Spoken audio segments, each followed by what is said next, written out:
Segundo Congreso Internacional Los Pueblos Indígenas de América Latina. La Universidad Nacional de La Pampa es sede de este encuentro cultural para analizar desde la diversidad los avances, desafíos y retos de los pueblos indígenas. Más de 1.500 especialistas de Latinoamérica, Europa y América del Norte compartirán sus perspectivas e investigaciones. Del 20 al 24 de septiembre en Santa Rosa, La Pampa, Argentina.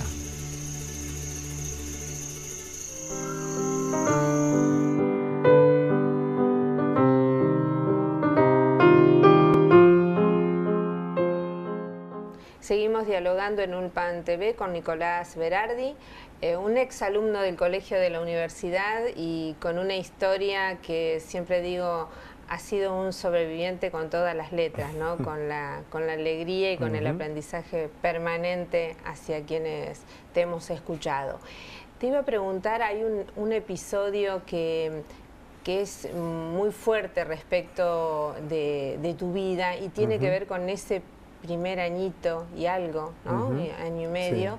Cuando tuviste que decidir de alguna manera si te quedabas con los apropiadores o efectivamente ibas con tus abuelos, que claro, exacto, esa fue la definición. Y hay uno después que tiene niños se da cuenta que en realidad no hay etapa de la vida donde no registres todo y la vida empieza desde la panza, digamos, todo se registra. Y cuando yo tenía 1 año y medio, que me habían llevado, después de que cae el operativo en mi casa, matan a mis padres, directamente de ahí me llevan a la casa de unos suboficiales, de suboficial Caputo, Aquiles Caputo, y su mujer Urquiaga. ¿Por qué digo los nombres de apellido? Porque es interesante que los nombres de apellido no dejen de estar, no son apropiadores personas que no conozcamos, por eso deben ser juzgadas, ¿no? Y cuando mi abuelo estaba en ese momento en que caí en la casa, porque sin saber dónde vivían mis padres, porque mi madre estaba a término para dar a luz, para parir, y él era pediatra y conocía pediatras en La Plata. Y él quería estar, digamos, al cargo de todo, ¿vio cómo son y más que sabía, y ya les había ofrecido que se escondan, tengan al bebé tranquilo, después de última se reincorporan a la vida militante de alguna forma, pero mis padres tenían una decisión bien fuerte, digamos, o al menos con objetivos claros en ese sentido.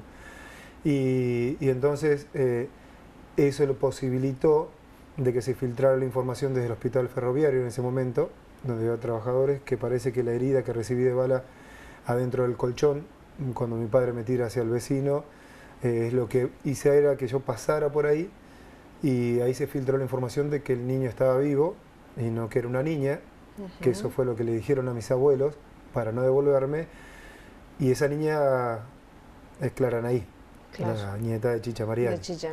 Entonces ellos no quisieron aflojar con la búsqueda y dijeron no, pero nos dijeron que el niño estaba vivo, y mi abuela, siendo que era una señora de comprar géneros y mandar a sus hijas a la iglesia, de repente lo agarró Echecolás de la solapa, el comisario Miguel Echecolás, que estaba a cargo justamente de la novena, y Suárez Mason, y lo manda como a él a enfrentar esa situación en la jefatura, y los amarrea para todos lados, y entonces el hombre ante ese estupor dice, bueno, vengan en 15, 20 días que nosotros vamos a recibir, vamos a ver qué pasa.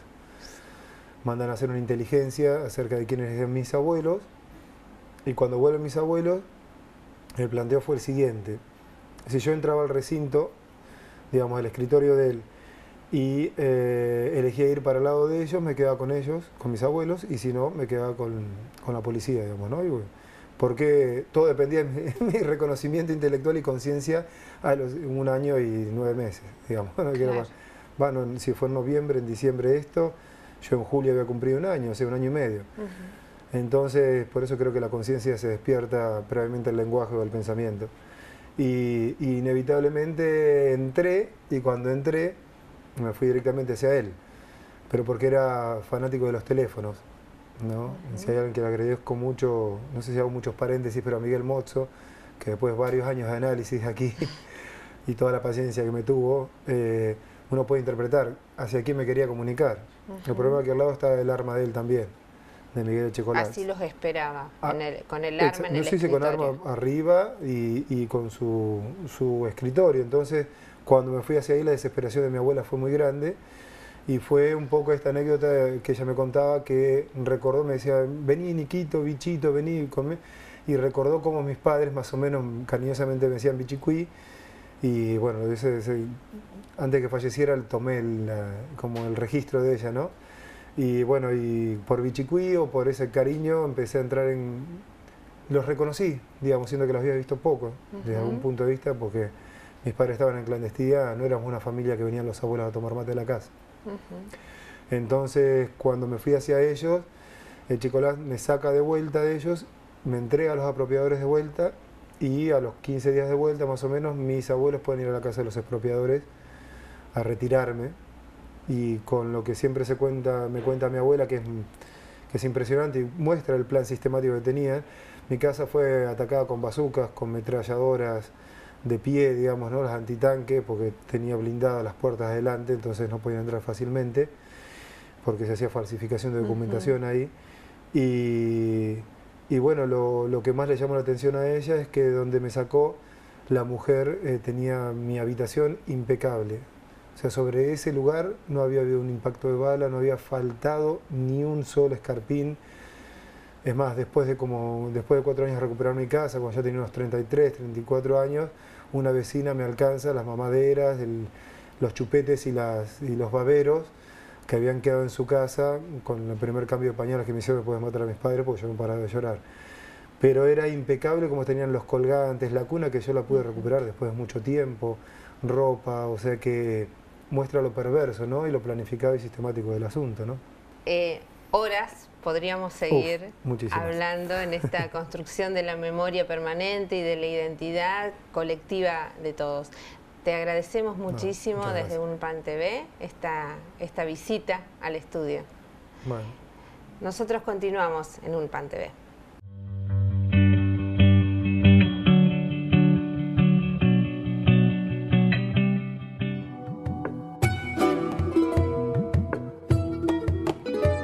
La Facultad de Ciencias Humanas continúa desarrollando el ciclo de actividades conmemorativas de los 20 años de la carrera de Ciencias de la Educación a Distancia que se dicta en la sede de General Pico. El espacio nace vinculado en realidad con algunos antecedentes que teníamos en la década del 80. Esta sede de General Pico de la Facultad de Humanas en la década del 80, entre el 81 y el 85, dictó carreras en la modalidad, en aquel momento se decía semiescolarizada. Entre ellas la de Jardín de Infantes, que fue una propuesta acotada para unas pocas personas, que luego se fue reeditando, luego Ciencias de la Educación, y en realidad la de Jardín de Infantes estuvo vinculada con formar a personas que estaban trabajando en el nivel y que no tenían el título.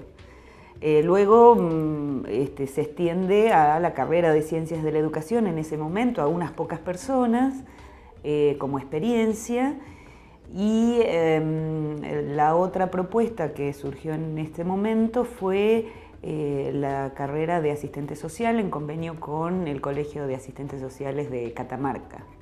Así que esa experiencia que fue a término, digamos, de esas distintas carreras que fue a término, fueron como los antecedentes importantes que dieron puntapié para que en el 95, ya habían comenzado en el 94 un grupo de docentes a armar esta propuesta, vinculado con dos grandes problemáticas. Por un lado, algunas problemáticas que tenían que ver con la cantidad de estudiantes que teníamos en la carrera, y por otro lado, con una fuerte posición de democratizar el acceso a la universidad, ¿no? Y de brindar posibilidades a otros que no podían cursarla presencialmente. Así que de la mano de estas dos cuestiones básicas, este grupo de docentes arma el proyecto, y a partir del 95 este proyecto se aprueba, se crea el área de educación a distancia en la facultad, y en el 96, con la aprobación del plan de estudio a fines del 95, en el 96 se empieza a dictar la carrera.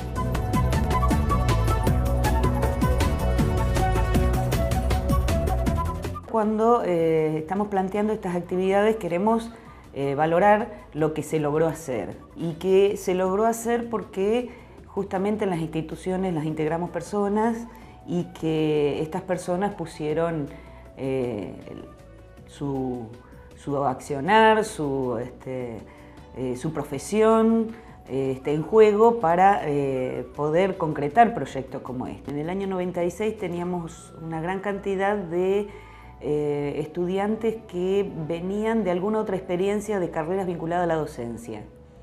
Esto hoy día ha cambiado. ¿Sí? En general puede ser que estén vinculados a otros estudios, a otras profesiones, pero hay una gran cantidad de estudiantes que no tienen vinculación o que es la primera experiencia universitaria que realizan. Y vienen de toda la zona centro del país.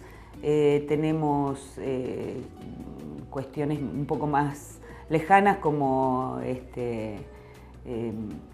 Río Negro, pero en general abarca estudiantes de Río Negro, Mendoza, San Luis, Córdoba, gran cantidad de estudiantes de provincia de Buenos Aires hasta de Gran Buenos Aires, digamos, y bueno, y fundamentalmente La Pampa.